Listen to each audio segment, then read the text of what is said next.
This episode of Marijuana Today Daily is brought to you by our friends over at Curaleaf, one of the nation's fastest growing multi-state cannabis operators with 44 local dispensaries, 12 cultivation sites, and 11 processing facilities serving up more than 150,000 registered medical marijuana patients. Swing over to Curaleaf.com to learn more. That's Curaleaf.com, with Curaleaf spelled C-U-R-A-L-E-A-F. Good morning, Marijuana Nation. It's Tuesday, May 7th, 2019, and you're tuned in to episode 720 of Marijuana Today Daily. I'm your host, Shay Gunther, and I'll be walking you through today's marijuana news and headlines. As always, we have a full and busy day of cannabis news in our hands, so let's jump right into it. The New York Times leads off today's news with a piece diving into the enthusiasm with which some Chinese entrepreneurs and farmers have had in getting into the industrial hemp game, even though hemp and CBD aren't exactly legal in China. Chinese law does not allow for the domestic use of CBD, but authorities are allowing for limited cultivation for the export market.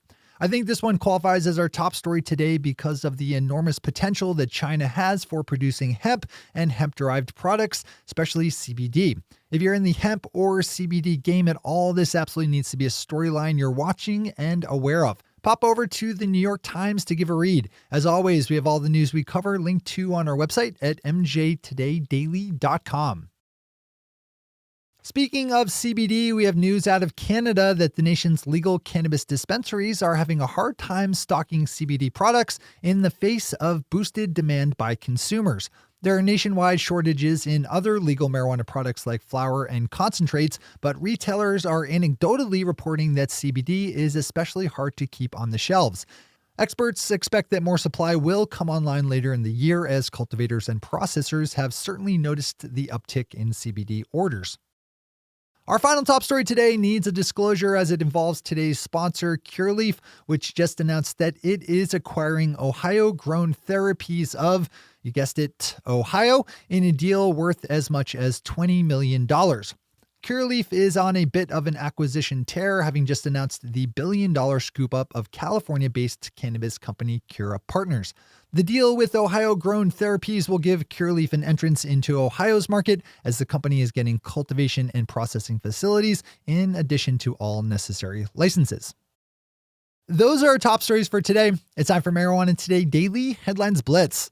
Before we blitz out on headlines, let's quickly thank our sponsor, Curaleaf, one of the nation's fastest growing multi-state cannabis operators with 44 local dispensaries, 12 cultivation sites, and 11 processing facilities serving more than 150,000 registered medical marijuana patients.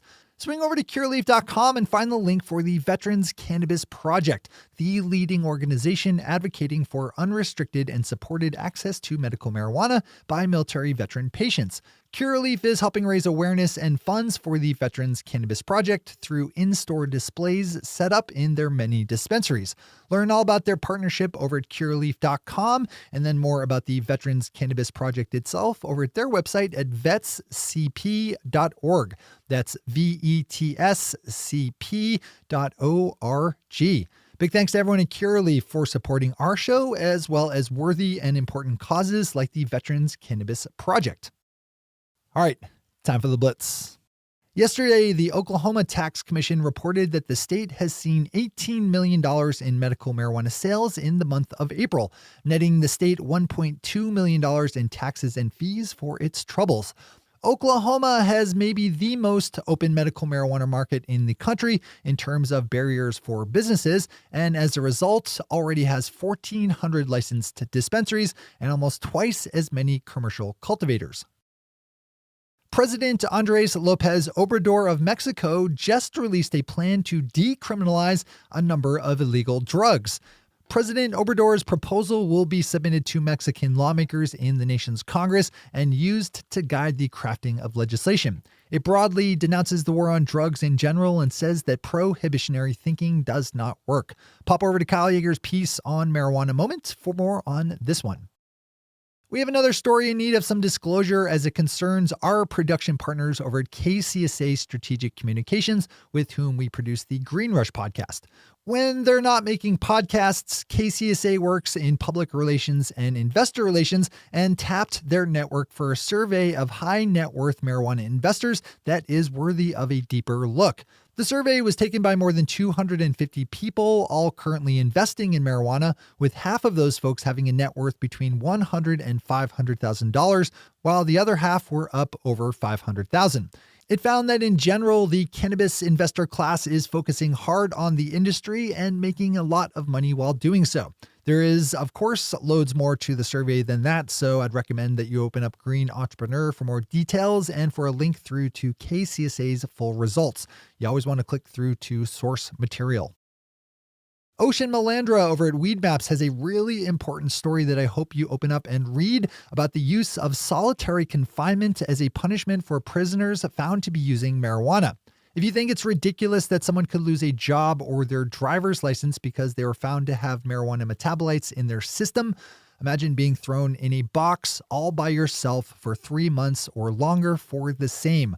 One of the people punished for cannabis use in prison, highlighted in the story, spent 2 years in all out of a total of 13, locked in a box by himself because of marijuana use.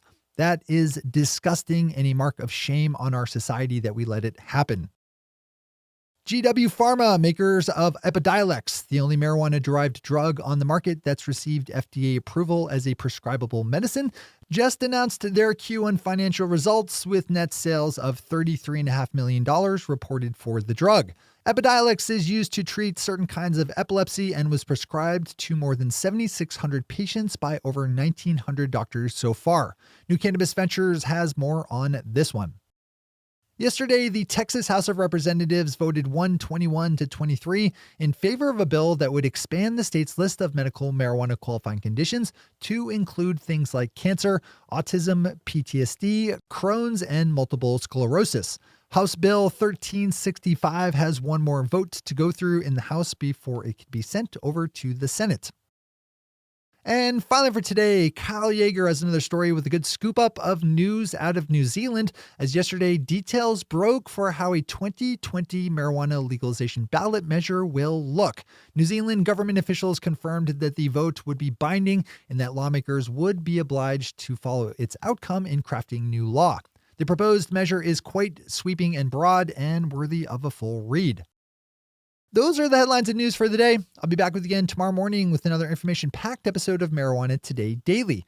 But in the meantime, if you have any stories to share or feedback to give, zip us an email to headlines@mjtodaydaily.com. And while you're clicking around the interwebs, swing over to our Twitter account at mjtodaydaily. Visit our website at mjtodaydaily.com to find links to all the news we cover.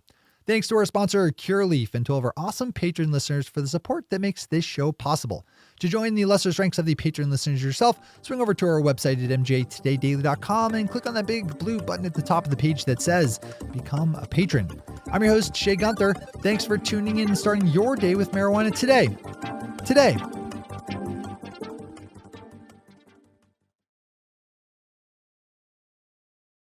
One take, Shay. One take.